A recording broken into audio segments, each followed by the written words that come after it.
to the fourth branch program. Glad you can make it. I am MD. This program is dedicated exclusively for those with common sense, a spirit of patriotism, and a determination for a more perfect union. Stay tuned as we begin the discussion of a very important, interesting, and enlightening topic. Hope to hear from you soon. Happy listening.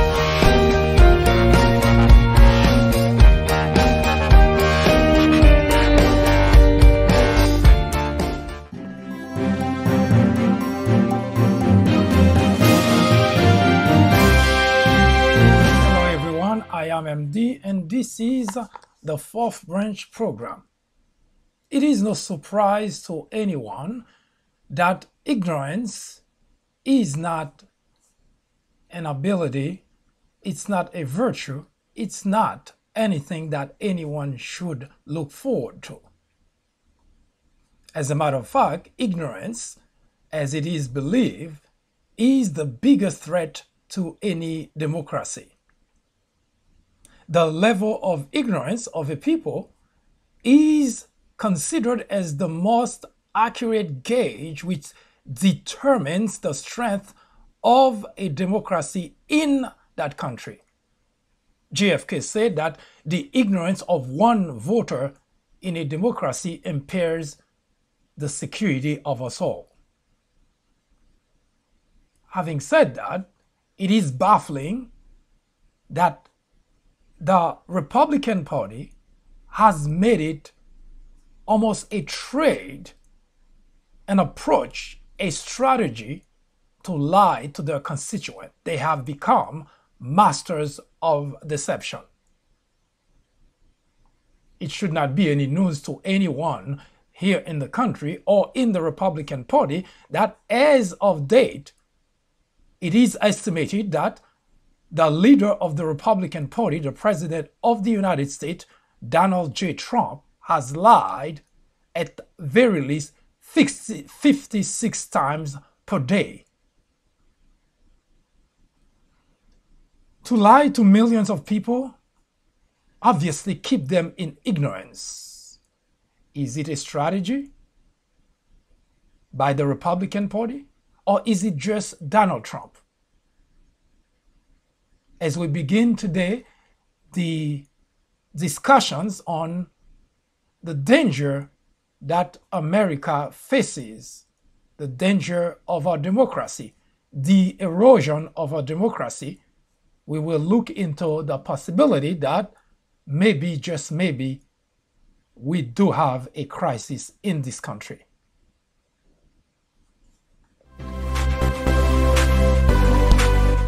I am MD, host of the fourth branch program, inviting you to join me every Saturday at 10:30 a.m.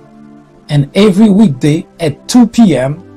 for discussions of social political issues and to dissect the meaning and the importance of current events, as well as to understand topics of legislations. The Fourth Branch Project is not associated with any political party, and we at the Fourth Branch do not have any political agenda or aspiration. Our ultimate objective is to work towards achieving a more perfect union by removing ignorance, the biggest obstacle to our democracy. Join me on our next social media broadcast. See you then.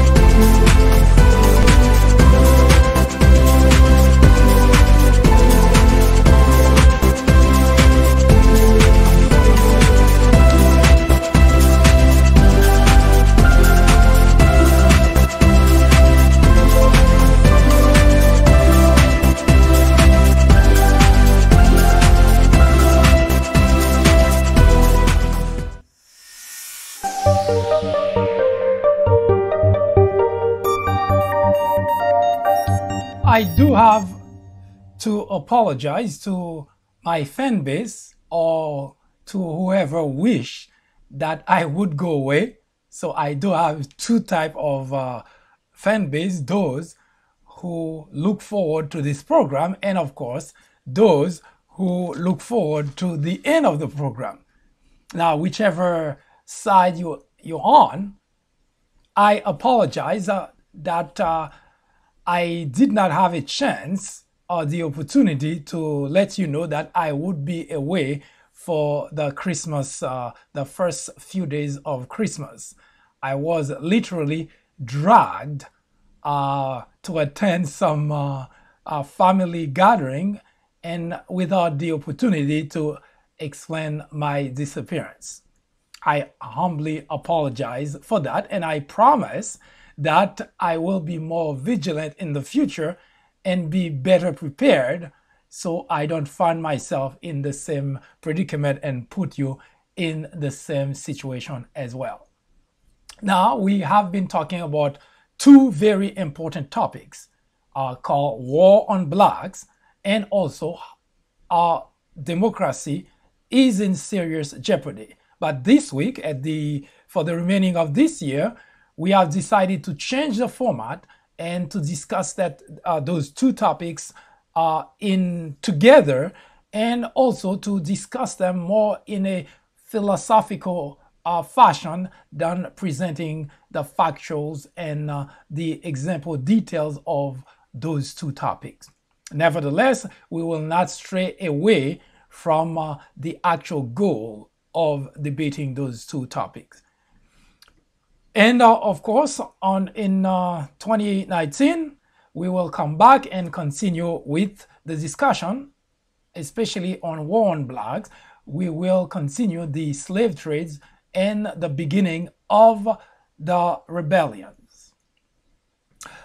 In the meantime, if you have any question about this topic or any topic that of interest to you, you can contact us and let us know, and we will research those topics and we will obviously debate them here. We encourage you to follow this program, to subscribe to this program, and of course to follow me on Twitter, and of course to befriend me on Facebook. That will guarantee every time we have the program, invite or preview, you will be the first to know about them. We will present to you at the bottom of this program the information as to how to contact us and how to follow us.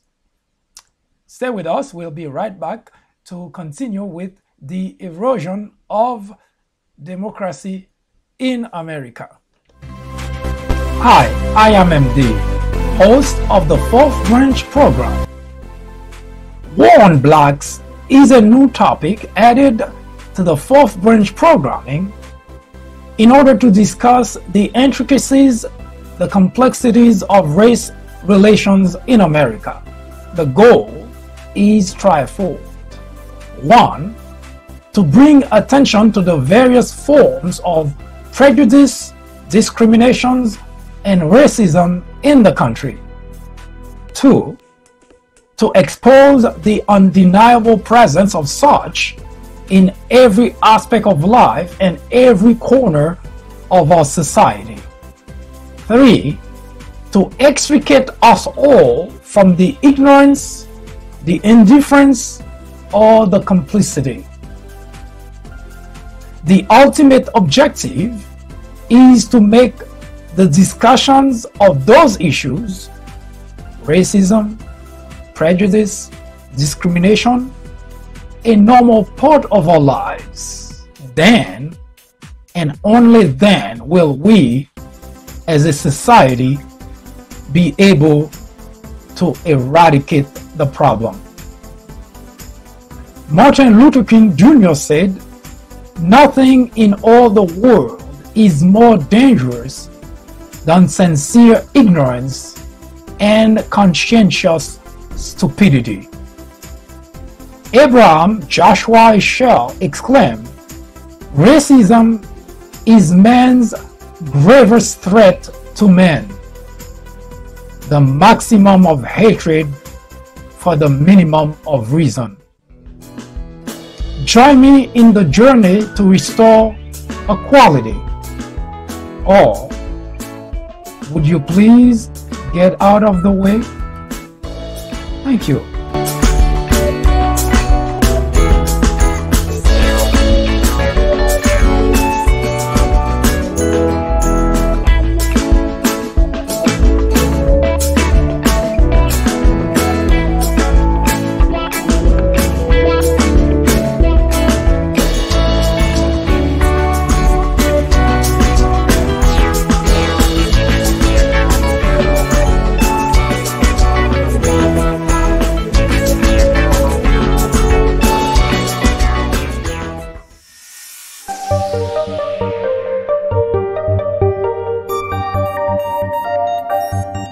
The fragility of our democracy has been exposed with the presidency of Donald Trump.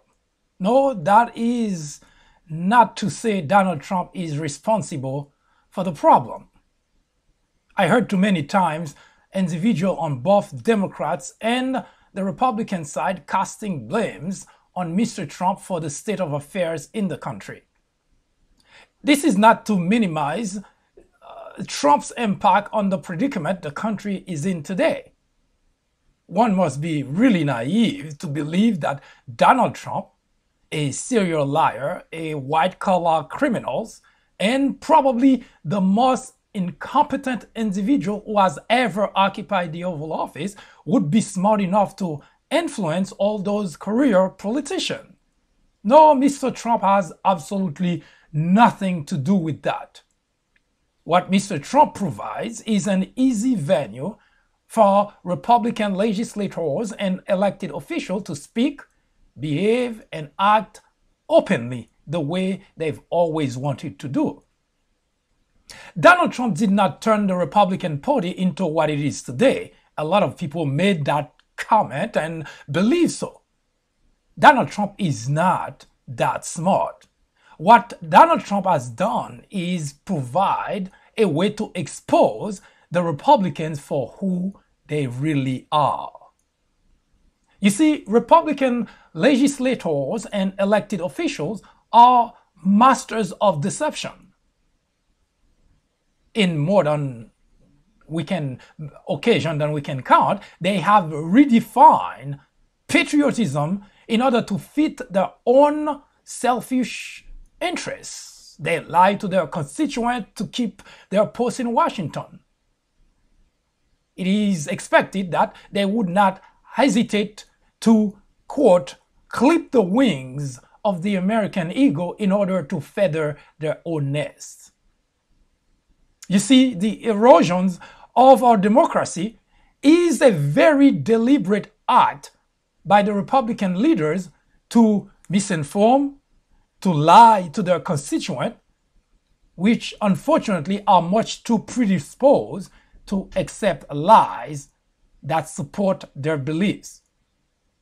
I know that because I've been writing about that for the longest. On April 20th, 2015, I wrote the first of a three-part article titled Lie to Me, which can be found on the People Branch website. Now, that explains why Fox Opinion, which is known by most as Fox News, has enjoyed the top spot in viewership in the country for more than a decade. The reason is because the Republican constituent enjoyed the idea of being lied to. Now, you may not want to believe that, or you may not want to even accept that, but the fact remains they have. Even during the 2016 presidential election, a very simple example would shed light into the matter. Donald Trump went to Pennsylvania to a group of constituents who have lost their job because of manufacturers that left the country. Donald Trump promised he's going to bring all those manufacturers back. Hillary Clinton, on the other hand, went and explained to them the very predicament the country is in. Those manufactured jobs are gone, they're not coming back. But she promised if she became president, she would have those people trained so that they can have different jobs. Who did their constituents believe? the individual who actually lied to them.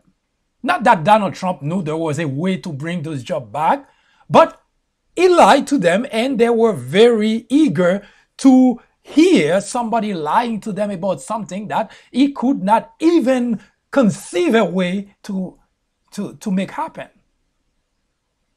Yes, Republican constituents in general like to be lied to. That's why Fox has remained for the past 2 decades the most watched network in the nation. Not because they have anything of substance, but because they lie and they are liked by those who like to be lied to. I strongly encourage you to read those articles entitled Lie to Me. Now, the Republican leaders have been doing that as well for many decades. They have mastered the art of deception. The Republican constituents love it. Now, this is no reason for leaders to continue to practice something that's detrimental not only to the constituent but also to the country. Remember, I mentioned earlier that ignorance is the biggest threat to any democracy. Indeed, we have seen it even during the 2016 presidential election when Republican constituents cheered at the idea of a foreign entity meddling in our election because it would benefit the party they belong to. This is not politics, this is ignorance. And this is how our democracy is being eroded. Now, it is not just the constituent that feel good about being lied to,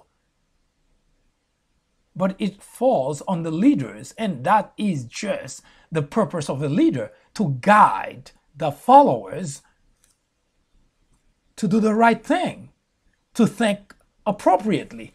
But unfortunately, Republican leaders have exploited that weakness to the detriment of the country, of course, because the more ignorant the Republican constituents stay, the better it is for the Republican leaders, if we can call them that.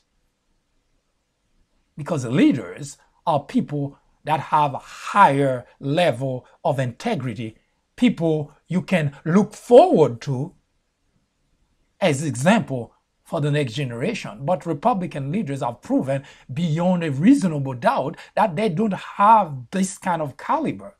Now, why is that important? Because everything that is done a frame as if it is politics. Lying to your constituent is not politics. And keeping them in ignorance is not politics. Now, it is for very short gain, because it benefits those Republican legislators, because if the constituents stay in ignorance, the constituent would vote them in office back, no matter what it means for the country. It is short gain, immediate satisfaction. And of course, the Republican constituent feel good about themselves because they vote for their Republican representative and they won. But at what cost? Having someone who use every opportunity to dumbify the constituent is not something for anyone to look forward to. The question is, how do we get out of it? Now, if you don't believe me that's the case, let's take a few examples. How would you explain the unwavering support for an individual who has proven to lie to everyone about everything? How would you explain that? How would you explain that during the Obama first year in office, more than half of Republican constituents believe he was not born in the country? That is ignorance. How do you explain that during the debate of the Healthcare Act, aka Obamacare, most Republicans believe it would facilitate the death of their grandparents, aka death panel? How would you explain that? It is called ignorance. And it is brought to the constituent by none other than the Republican legislators who benefit of keeping their constituent dumb. But the short-term gain that the Republican legislators, elected officials, get by dumbifying their constituent represent the gravest danger to our country. It is a crisis.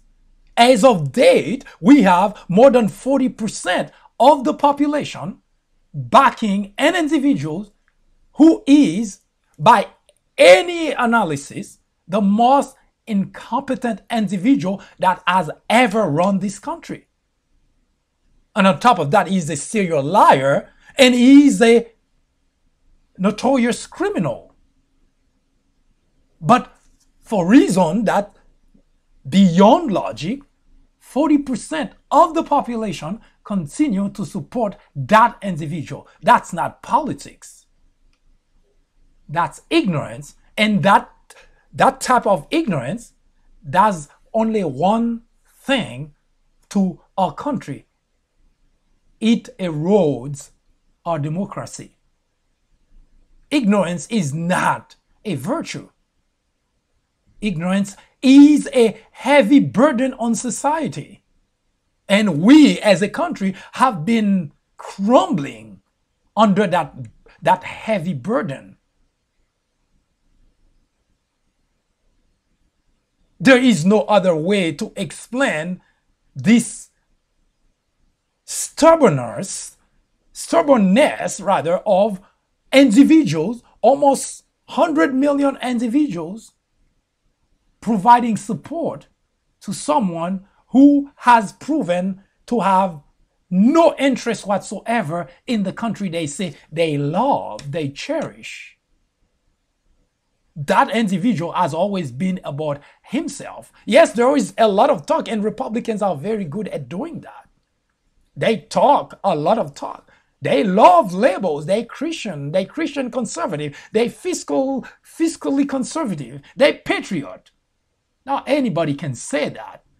But the lives that they live have proven beyond a reasonable doubt to any logical individual that they have no such inclination to be any of those things.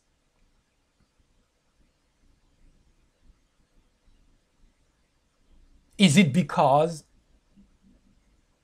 they afraid that if the constituents becomes smart, knowledgeable, intelligent, they would lose the ability to ever get elected? Probably, because those Republican legislators, those elected officials who want to stay in office, certainly they would have an interest of educating their constituent, guide them to light, make certain that they understand what's right, what's not right, what's wrong, what's not wrong.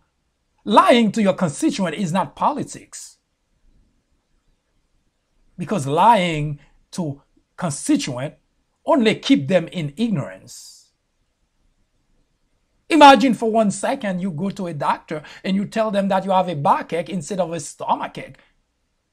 You would never get cured for that illness because the doctor may not find anything. Well, if you're lucky, they may find something you also had that, hey, you'd get cured for it, but your stomachache would never get any medication to get better. Imagine that for a second. You cannot be cured of a disease unless you understand where that illness comes from. And as it stands today, the Republican constituents are completely in the dark.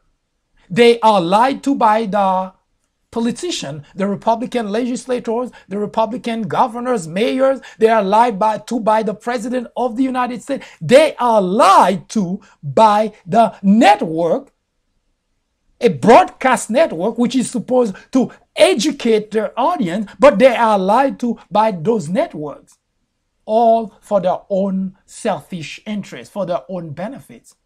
So how would they ever get educated? How would they ever get out of darkness? And it so happened, it is that important because the erosion of our democracy is directly linked to the intelligence of our people. The strength of any democracy is directly linked to how smart the constituents are.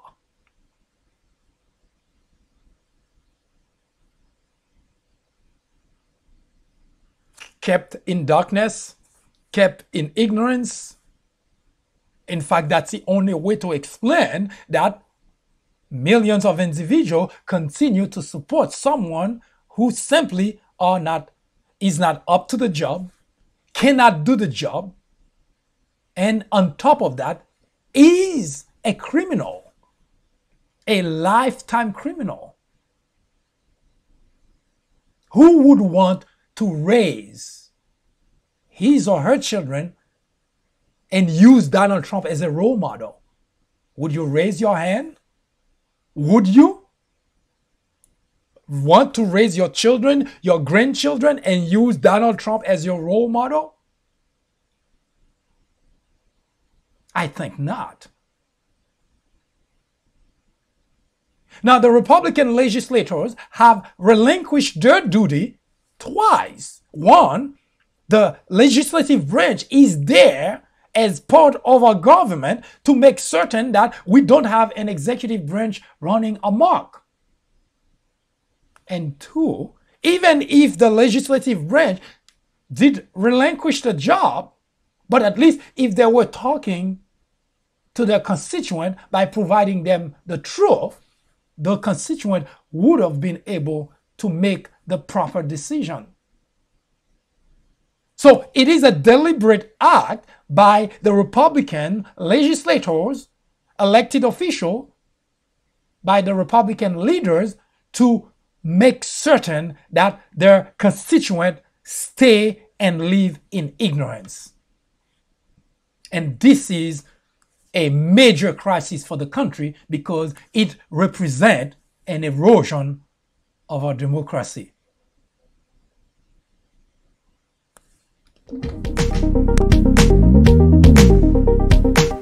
Join me here on the fourth branch at 10:30 a.m.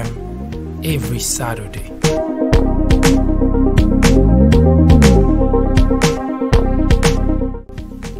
And every weekday at 2 p.m.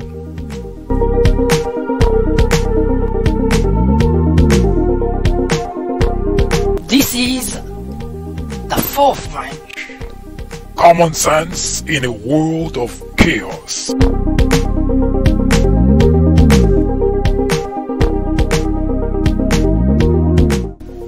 This program will resume in just a moment.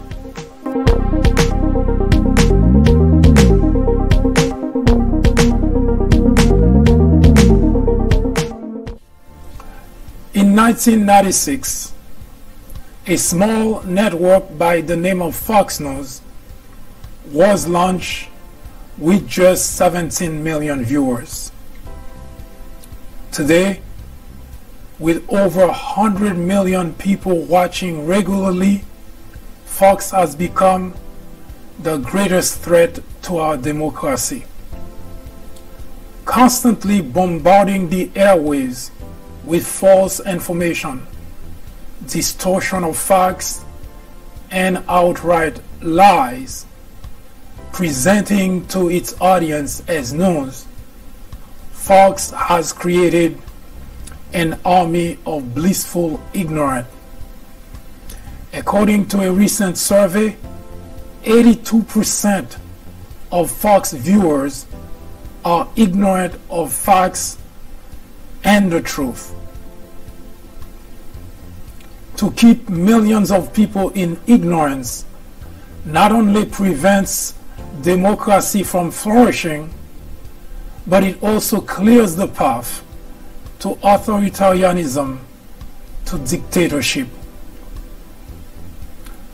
Martin Luther King Jr. said,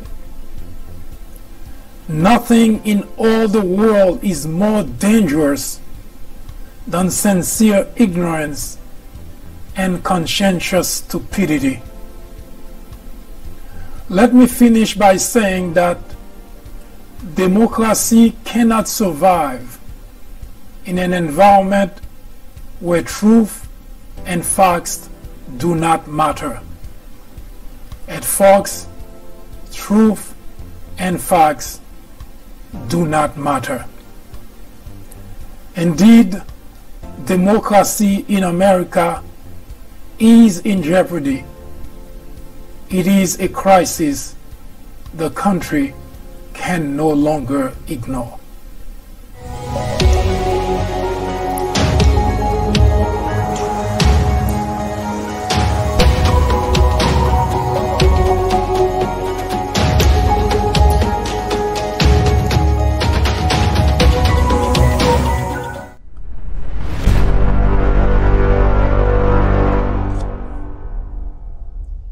Race relation, the danger of silence. Why are we still talking about racism, discrimination in America in the full-blown fledged of the 21st century?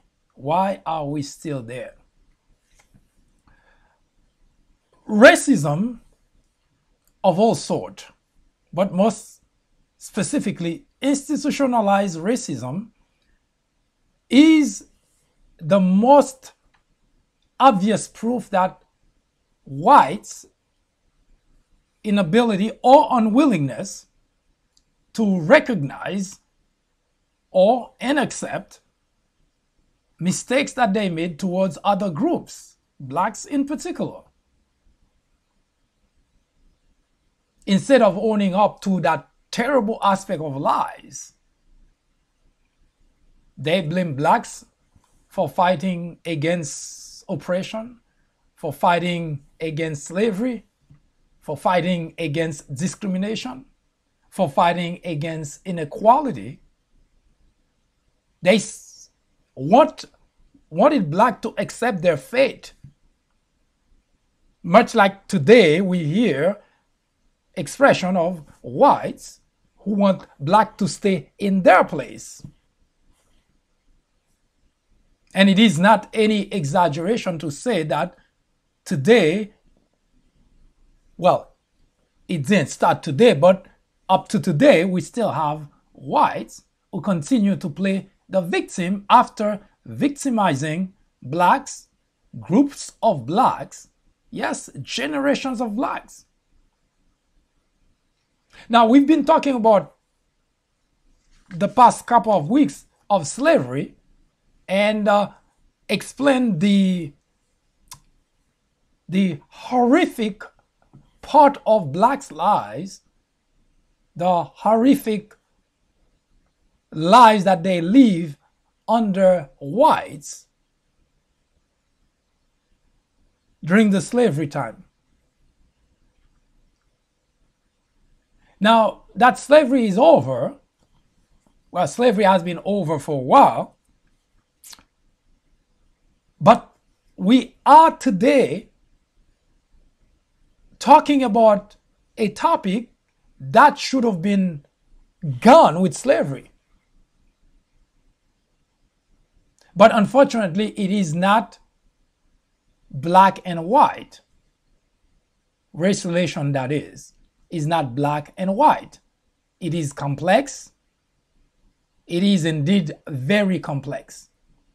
And I always want to make certain that if you're watching for the first time, it is understood that we know that there are two groups, two very big major groups of whites in the United States of America.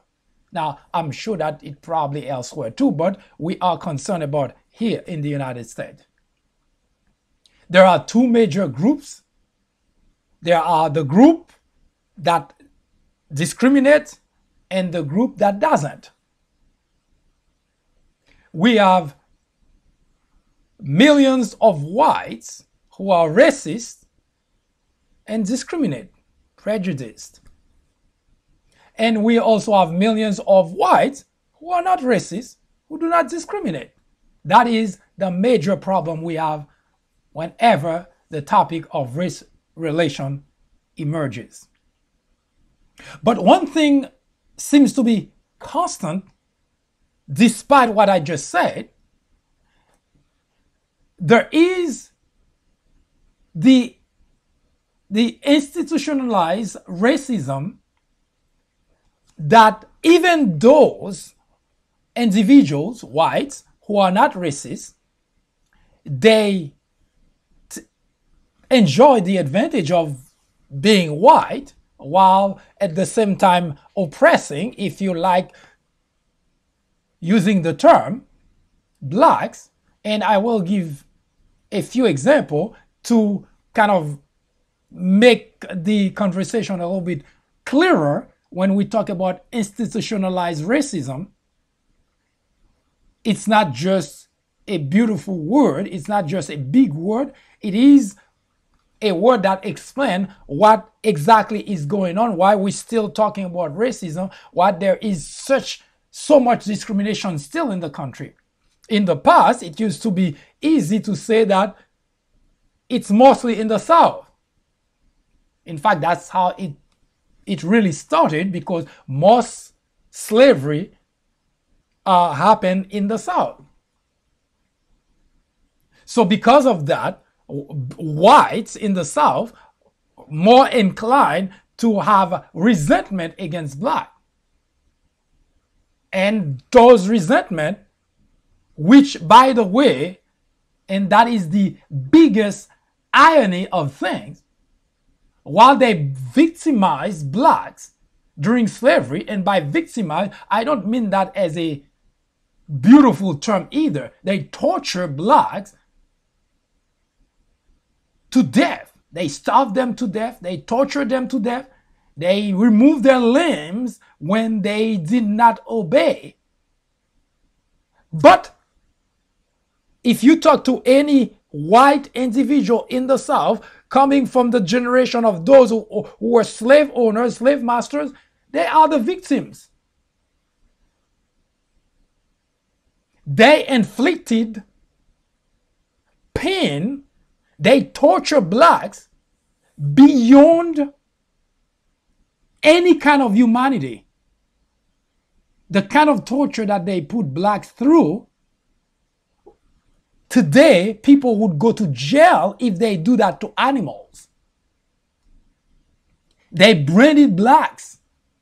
Yes, the same process you see that they use to brand cattle, putting this big hot iron that has the initial of the master, and they brand black with it. Torture beyond words. But if you talk to any of the descendants of those slave owners, they would tell you they're the victims. Thus lies the big problem about race relation in America. Because blacks have been victimized, but whites been promoting, if you want, propagandize the idea that blacks victimize them. A way to model the issue to prevent the very topic of race relation from ever being resolved. Because if you're screaming, you're the victim, when the victim is saying, I am the victim, then who do you believe? Now, the institutionalized racism was easy to implement, easy to practice. Because blacks, even when slavery was abolished, blacks had the hardest time to find a job because, well, you're no longer a slave, you're not going to get a job either. They own everything, whites that is, own everything, control everything, and they make certain that they continue to oppress blacks so that blacks do not get anywhere. Because yes, the government can come and say, we abolish slavery. But they want to make certain that blacks would not make it. And that's something that was done deliberately. All doors were closed, and they had the ability to close all doors. They control the justice system, they control the police department, they control the government, they control the legislation. So they pass laws, they implement legislations, they don't hire black couldn't get to school. So they close all the doors. Those are not mistakes. They are deliberate action by whites to prevent blacks from moving forward. It is called institutionalized racism. Those are not accidents.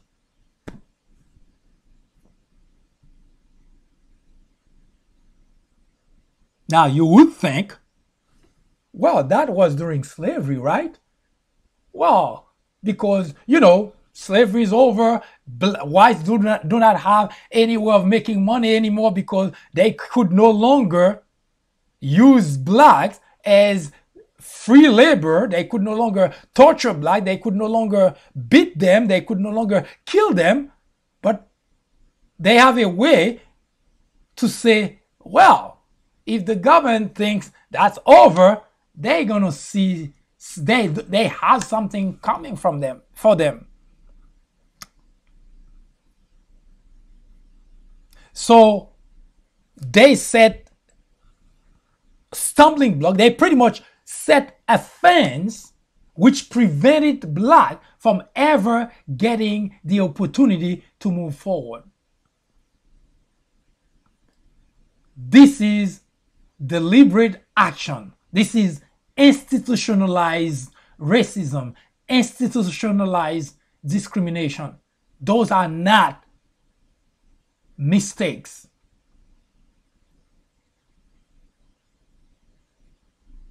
Now, that was on one hand. On the other hand, you have whites who were fighting against those very things.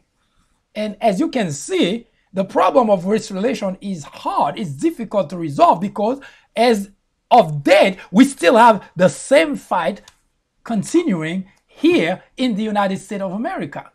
Yes, slavery is over. But those same principles, those same institutions, those same behavior by those who are racist and discriminate continue. Not too long ago, just 2 or 3 months ago, Mitch McConnell was doing everything possible to place on the federal bench a judge, Thomas Farr, which I talked about before, who is overtly racist, who has overtly worked to suppress black votes.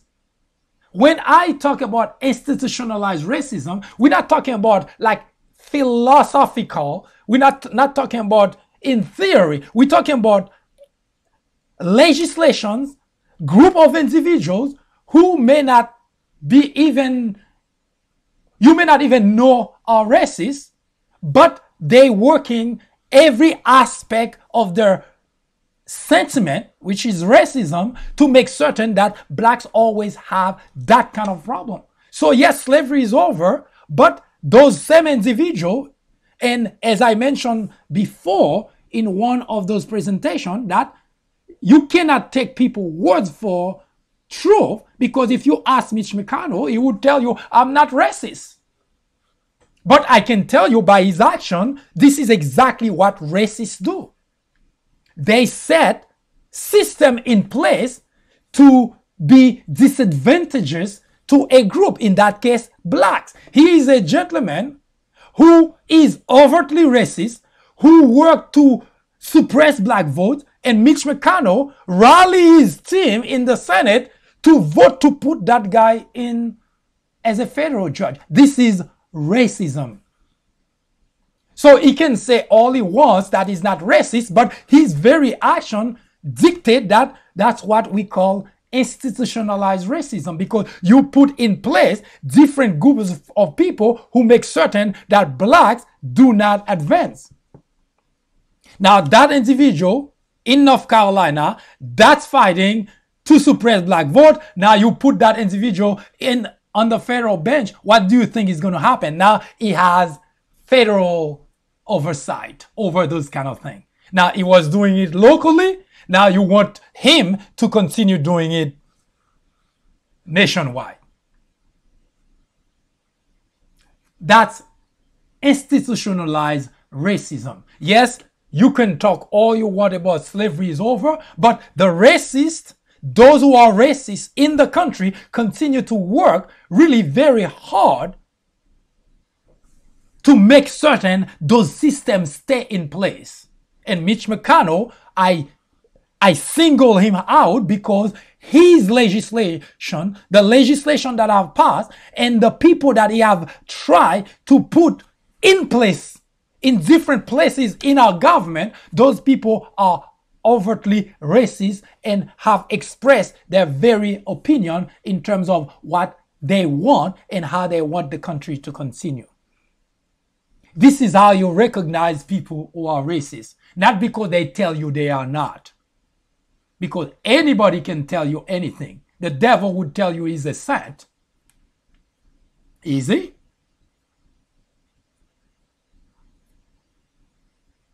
So, racism, slavery is over. When slavery was abolished, now Abraham Lincoln signed the executive order for the emancipation of blacks, pretty much saying officially. But it was not until 1808 when Congress really finally passed a legislation to say this is it, no more slavery. Because remember, Executive Act can easily be reversed by the next president. So until Congress decide in 1808.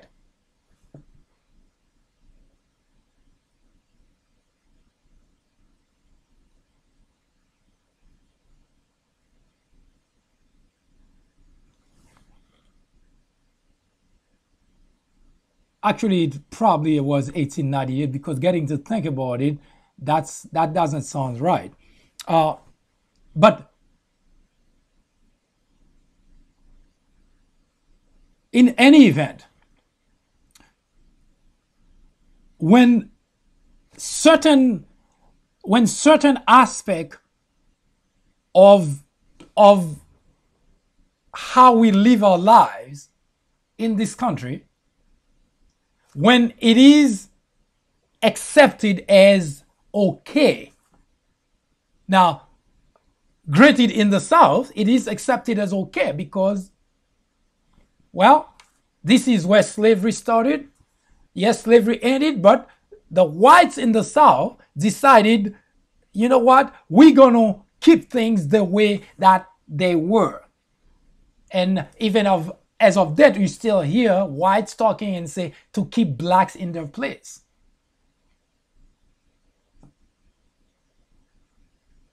So racism is not an accident.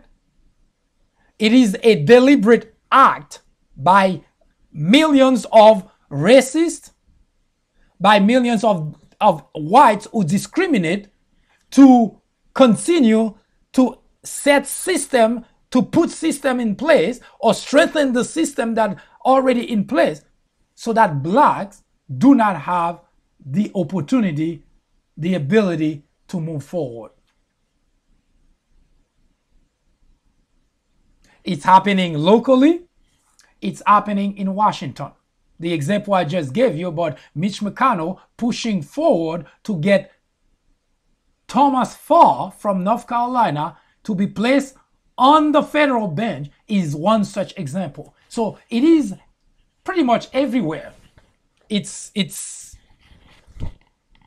not just the police officer on the street.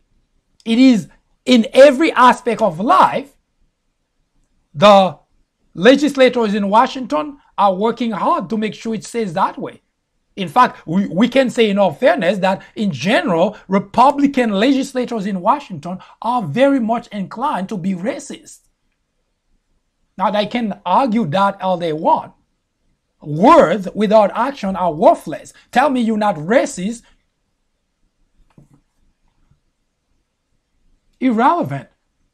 Your actions clearly tell me that you are more inclined to support those who practice racism, then you must be okay with it. We're not talking about politics here. We're talking about racism, discrimination in the United States.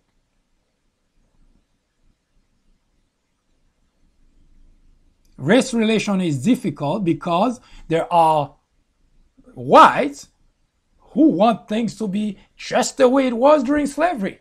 In fact, who were so angry about the idea of ending slavery. They fought with their lives to keep slavery around.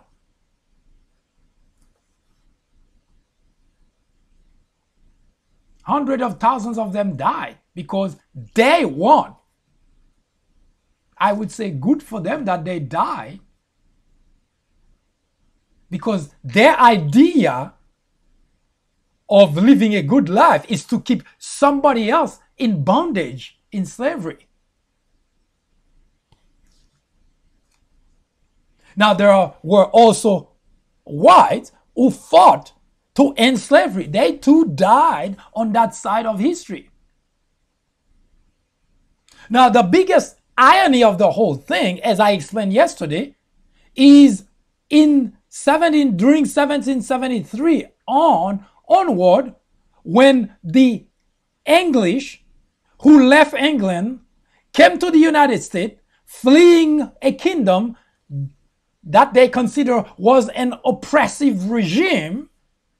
They didn't like the idea of somebody having full control over their lives, so they fled. Now they came to a country, and they say, we're going to set a government where people have the freedom. People can do whatever they want. They have the freedom to speak. There are rules. If something is wrong, they have to go to court in order to determine whether they should be punished or not. Not just one individual saying, kill that person or send that person to jail. Now, those same individuals did not see anything wrong enslaving millions of blacks.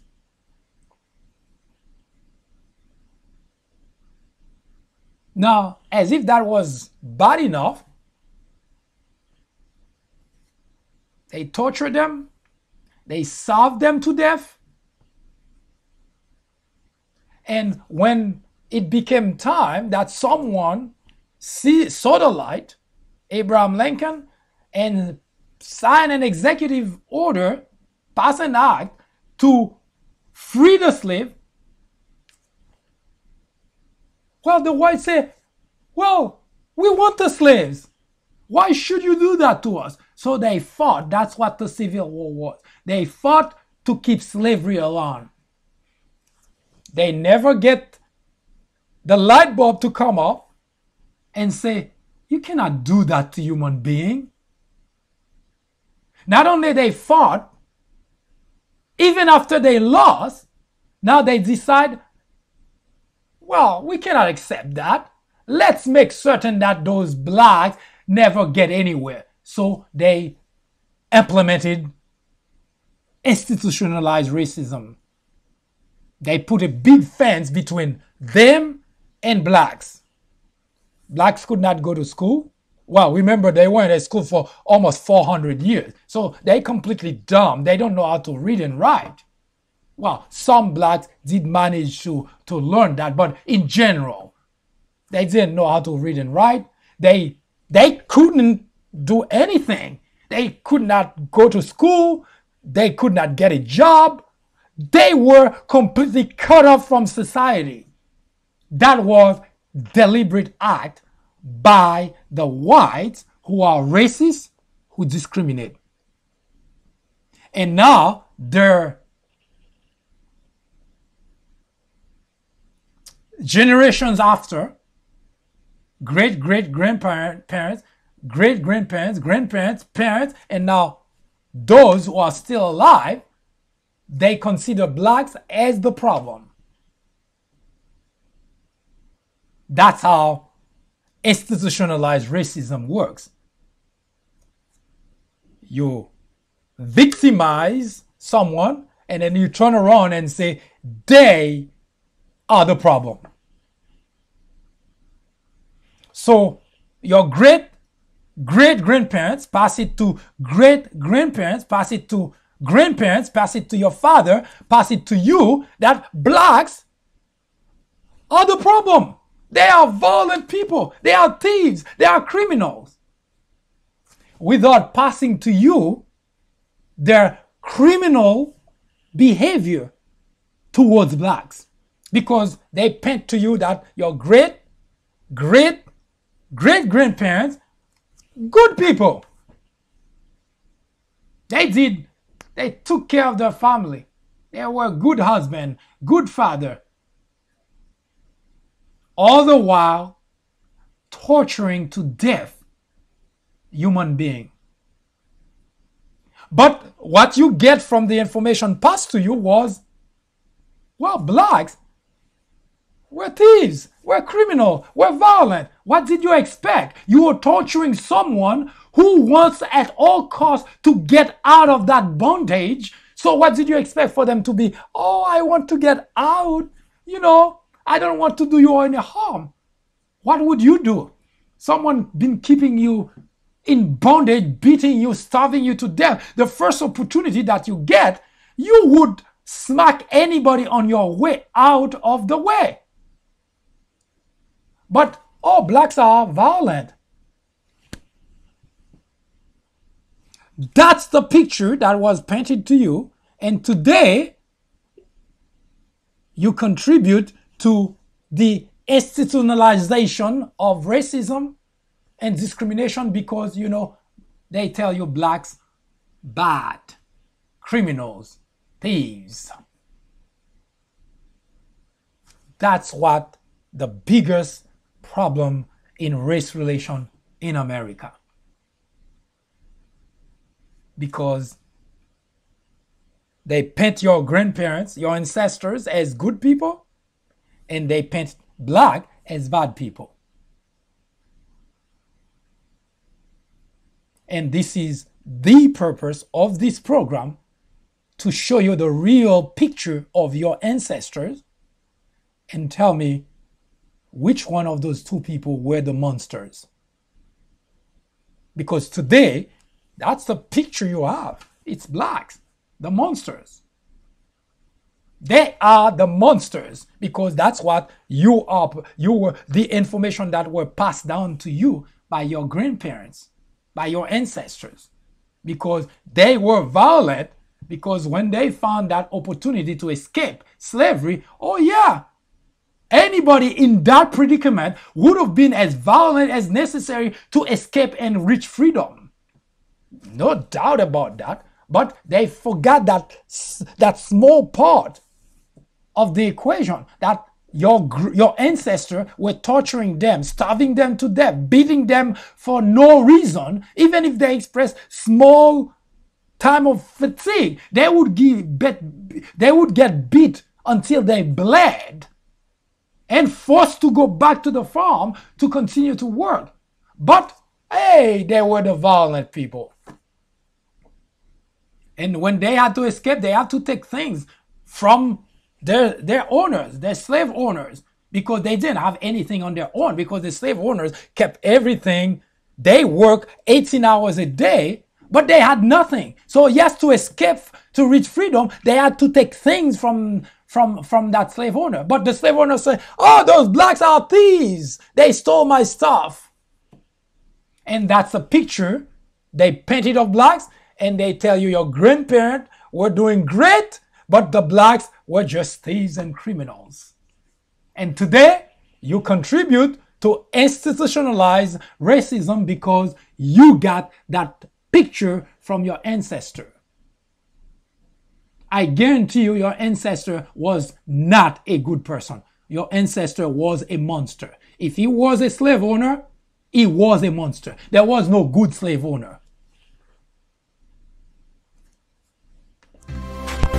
Hi, I am MD, host of the Fourth Branch program. War on Blacks is a new topic added to the Fourth Branch programming in order to discuss the intricacies, the complexities of race relations in America. The goal is threefold. 1. To bring attention to the various forms of prejudice, discriminations, and racism in the country. 2. To expose the undeniable presence of such in every aspect of life and every corner of our society. 3. To extricate us all from the ignorance, the indifference, or the complicity.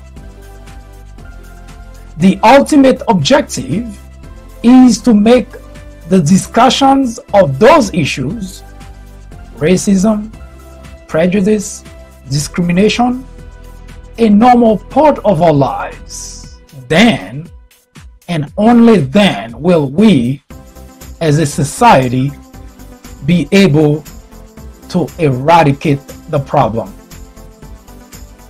Martin Luther King Jr. said, "Nothing in all the world is more dangerous than sincere ignorance and conscientious stupidity." Abraham Joshua Heschel exclaimed, "Racism is man's gravest threat to man, the maximum of hatred for the minimum of reason." Join me in the journey to restore equality. Or would you please get out of the way? Thank you.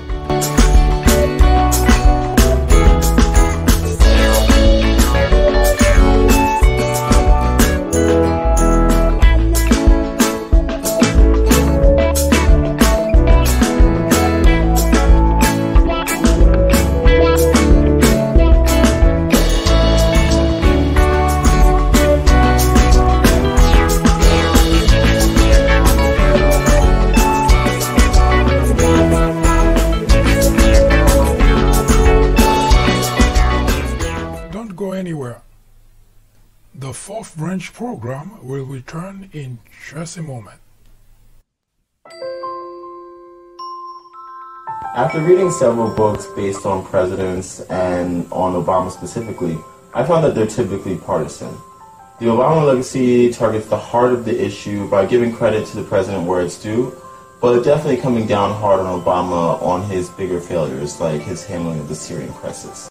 If you are in college, going to college, you are an educator, a faculty member, or someone with interest in government or politics, The Obama Legacy is definitely a book to read.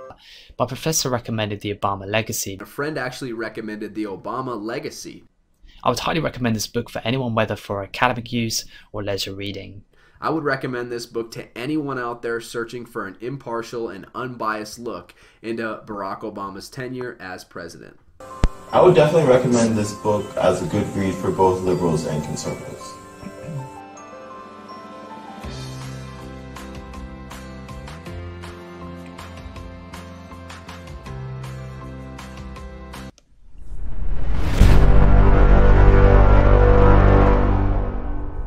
I hope you have enjoyed this program today and invite you to join me again tomorrow at 10:30 a.m. when we continue the two most important topics which impact our nation. That our democracy is being eroded and the race relation in America. In the meantime, if you have questions about this program, please do not hesitate to contact us. If you have comments, suggestions, also if you're interested in any other program, any other topic you may have an interest in, let us know. We'll research it and debate it right here.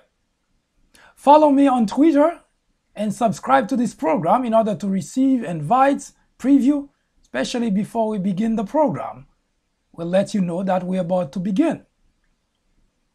And I hope though this program is starting to at least provide you some understanding of why racism in America still exists and what we can possibly do about it in order to eradicate the problem. You cannot go to the doctor and ask for medication unless you understand what's hurting you. The same goes for whatever else ails society.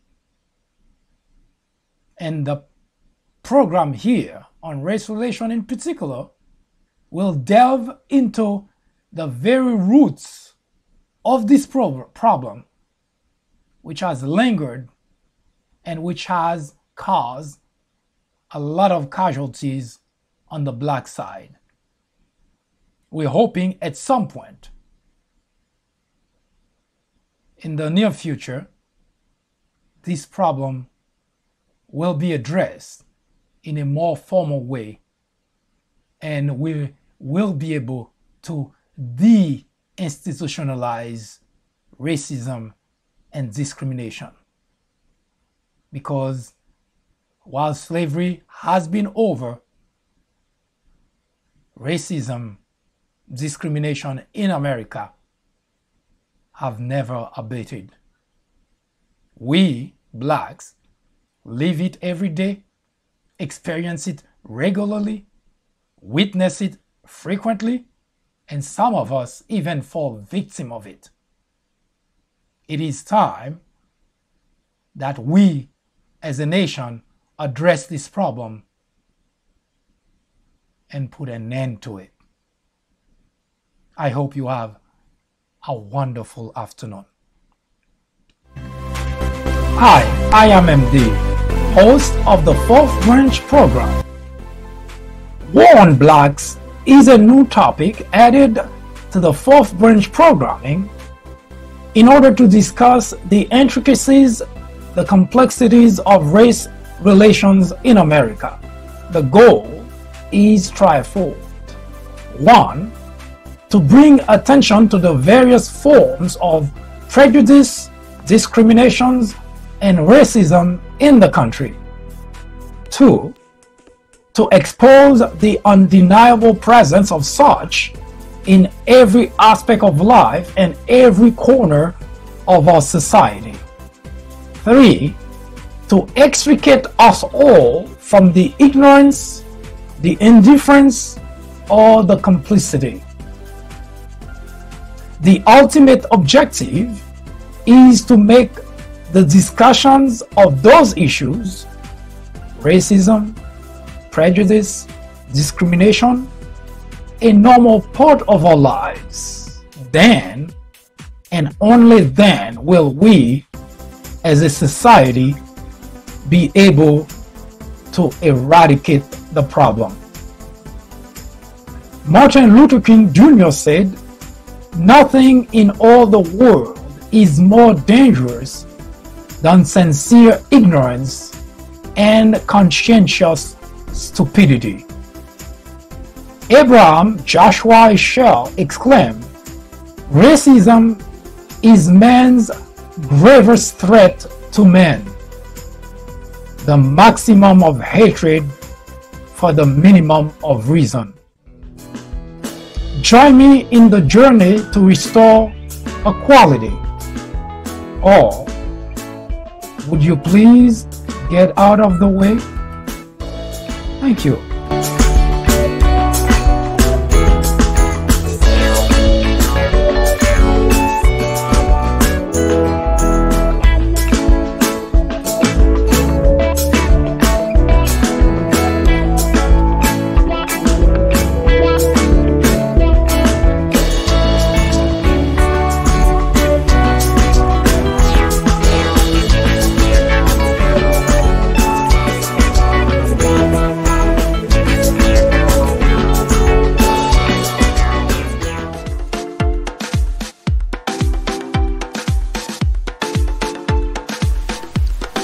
The Fourth Branch podcast is brought to you in collaboration with the People Branch publication, which can be found on the People Branch website, located at peoplebranch.org. That's peoplebranch.org. That's peoplebranch.org website, in which you will find a number of very interesting articles. My name is Mike Duchesne, MD for short. I hope you have a great afternoon or a great evening, whichever it happens to be. Hopefully you can join me again next time for another interesting episode of this podcast. That was the Fourth Branch, live from New York. Good day.